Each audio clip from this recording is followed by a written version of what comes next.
Good morning, friends, and welcome back to the Up North house. Thanks for joining me for a little Make It Monday, I guess I should call it. This is not a regular update. We have our updates on Thursday mornings at 8:30 Eastern, and if you are here for that, you're welcome to stay and sew along and see what's happening in the sewing room. But if you want that regular update, I will also see you here on Thursday morning at 8:30. So in the meantime, we're going to do a little short Make It Monday kind of session, sew along session bonus video. And today, I bet you guessed, we're making a scrunchie. I've made a bunch of scrunchies here because I am getting ready to go to a farmer's market in a couple weeks. And at that market, at markets, I like to have a little basket of easy and cheap, cheerful little things that everybody knows they need. So if you've ever been a little girl or had a little girl in your life, scrunchies are essential to have a perfectly beautiful ponytail. And all of these are unique and you won't find them in a store. So perfect for a farmer's market. I'm going to show you how I made all of these. These happen to be quilting cottons. These are batiks mostly. This one is made with a linen, so you can see it lays a little different. With a scrunchie, you can use any type of material you have. You can use lace, satin, silk, cotton, anything you've got, it'll probably work for a scrunchie. Even t-shirt material will work great. I happen to be using cotton today, and I will show you this process. Here are the materials you're going to use for this. I will have obviously a sewing machine, which we'll be using later.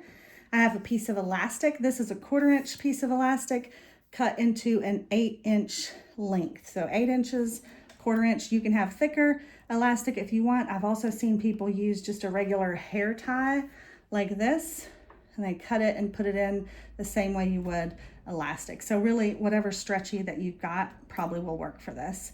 I also have a set of safety pins. I have a large one and a small one, and these will be used to place my elastic inside the scrunchie. Now they do sell specific tools for this type thing. I don't have that with me here in Maine. I have one in Arizona. It doesn't do me very good there. So I'm going to be using the safety pins today, and you can see how I do that. And most importantly, you will need a piece of fabric. My fabric is a quilting cotton, lightweight woven material, and it has a right side and a wrong side, unlike the batiks that I've been using over there. And the dimensions for this particular one are 4 inches wide by 28 inches long. So it's a rectangle 4 by 28 inches. You can adjust those measurements to your taste and your liking. I just happen to be using that because it makes this size scrunchie, and I like that size. So that's what we're doing today, and I will show you first steps over here on the sewing machine. The first thing we're going to do, I'm going to put my right sides of the fabric together like so, line up those 2 short ends, and then I'm going to sew across here a 1/4 inch seam allowance. Basically what I'm doing is sewing along the edge of my presser foot, which you'll see in a moment. And that's how I'm getting that seam allowance. I don't really think it matters a lot. I just use an appropriate seam allowance, what makes you comfortable. And I'm gonna reset the camera so you can see better at my machine, and I will meet you there in a moment. All right, hopefully you can see both sides of my sewing area today. I'm sewing at an awkward angle, so hopefully you can see both sides. But I'm gonna sew along the short side of my rectangle like so, following the edge of my presser foot, going forward, and then back stitch a couple times.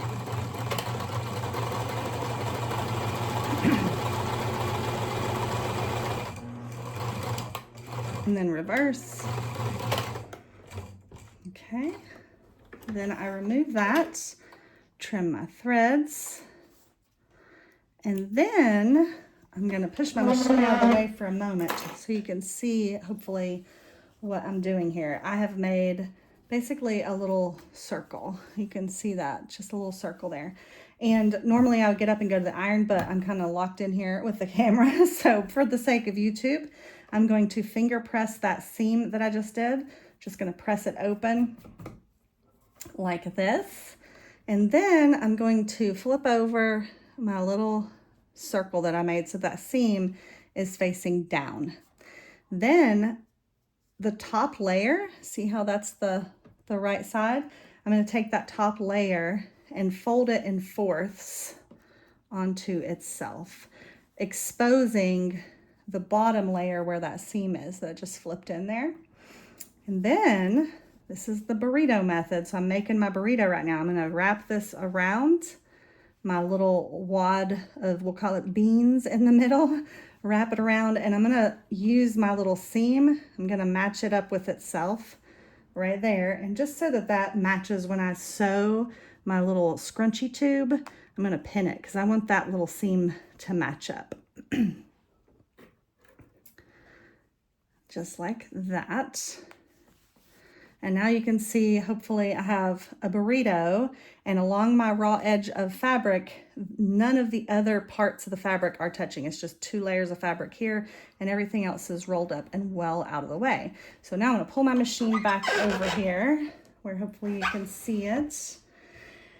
I'm gonna put this little burrito package into my sewing area like this, under the presser foot, using the same seam allowance. I'm gonna start sewing. And I'm going to back tack, and I'm going to sew along,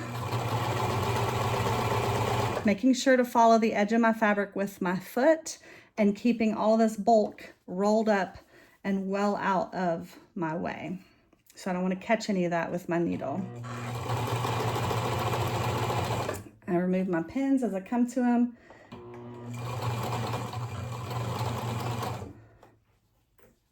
Readjust my seam or my edges.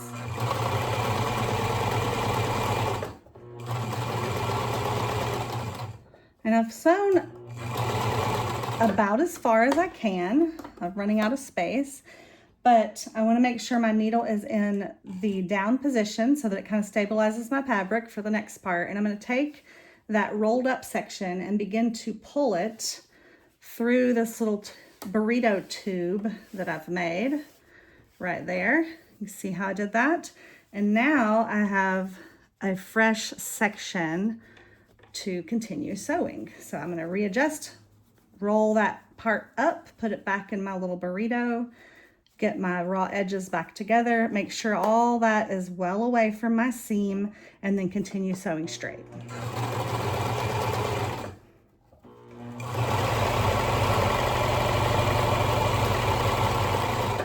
Okay, here we are again, needle down. I'm just gonna pull through. I'm using my right hand back here behind to adjust that tube that I'm making and pull that out as I go. Get as far as I can and readjust. Put that wad of material back into the burrito or the little envelope, whatever you want to call it, and keep on sewing.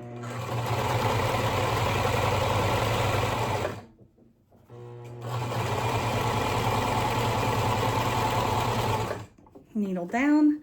Here I go again. And eventually I'll get back to, I think I'm already there. You can see where this, my finger is where I started that seam. That's as far as I can go. So now I'm going to press this last bit of material into my little burrito, and I'm going to sew until it's just about there. There's where I started, that's where I end. It's about 1.5 inches away. Sew down, and then I'm going to back tack, remove it from my machine, get my machine out of the way for a moment, cut off my threads, and now I have this funny little tube I can continue to pull through. And it's turned as I sewed, it turned it inside out. So now it looks like I have a little headband, and there's one little opening that I just pulled through. It's right there. And the rest is just like that. Now you could press it at this point. Again, for the sake of YouTube, I'm not gonna do that. But I don't know if you can see my little seam where I started. That is where I matched it up there. So that's a good thing. And this is the beginning. This is the little hole where I'm now going to place my elastic. So I'm going to show you what that looks like here. I have my elastic, and this is where those 2 safety pins come into place. I'm going to take my smaller safety pin. I'm going to poke it right on to the end there. And then I'm going to pin that end to that opening so that I don't lose it inside my little tube that I made. So I'm pinning it there. And now I've got my elastic on there. I take the larger safety pin and I'm going to go to the other end of the elastic, just like that. Close that up so the pin is safely tucked away. And then I stick this in that little opening and begin to feed it through the inside of my scrunchie tube that I just made. So I'm going to keep just inch by inch, just like a little inchworm, moving it around the tube. And my goal is to get it, of course, back to where I started, around the tube. And eventually you'll see it's starting to scrunch. It's starting to pull on itself. So I keep going round and round all the way through. And I do make tools for this, like I said earlier. I just don't have it with me here in Maine. And this works perfectly fine. So now I've made it back to the beginning right there. And I can pull that out. My other piece of elastic, the end of it is tied to that other little pin, so it's safely not lost inside the scrunchie tube. So I'm going to carefully, while I hold the elastic, unpin the little safety pin, get that out of my way, and then I'm going to hold both ends of that elastic together and pull the fabric back and out of my way so that I can sew the ends together. Then take off that one. And just for my help with stabilizing all of this while I sew it, I'm going to make a little temporary knot in my elastic like this. Just a little temporary so that it holds those pieces of elastic together and they're not trying to shift on me, because I like to sew across here in order to finish off that elastic. So I'll show you what that looks like. I just go back and forth on my sewing machine 5 or 6 times, however many times it wants to go without getting in a wad, essentially. I go forward, then press the reverse button just as many times as I can.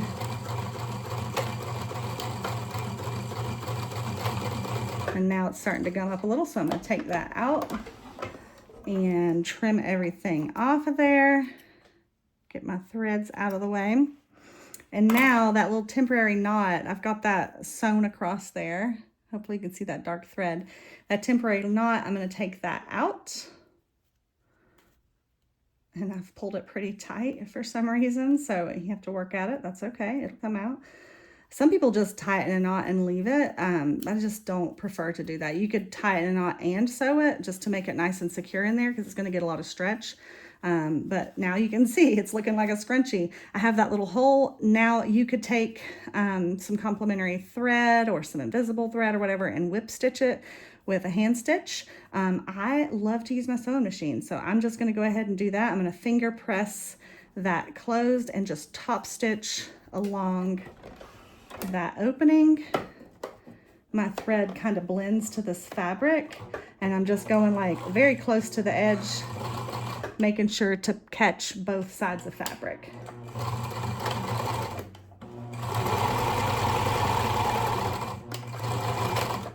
All right,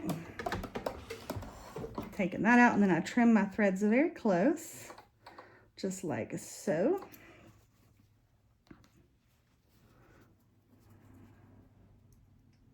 Oops, about dropped it. About dropped the camera too. So there's my scrunchie. All of that, I think it took 10 minutes with me talking in the middle. I'm not even sure how long it took, but that's the scrunchie. That's how I do it. That's the burrito method, as I've seen it called. Hopefully that was quick and easy for you. If you made a scrunchie, you know the drill. I'd love to see pictures of them in my email. You can email me at theupnorthhouse@gmail.com. I'd love to see photos of that. And just thanks for following along. I'm so glad you're enjoying these videos, and that we can sew along together. So I'll show you what I'm doing next week on Monday morning. We'll call it Make It Monday, like I said, and we'll catch up then to see what is next. If you're just dying to have one of these scrunchies in particular, as always, you can check out my website, theupnorthhouse.com. under the Beehive Studio tab, that's where I have all my things. I have family members and a couple friends on there as well, and there are other tabs on the website as well. But these are available for purchase, and I will be taking anything that is still left to the market in a couple of weeks and hopefully sell them out to the people of Maine.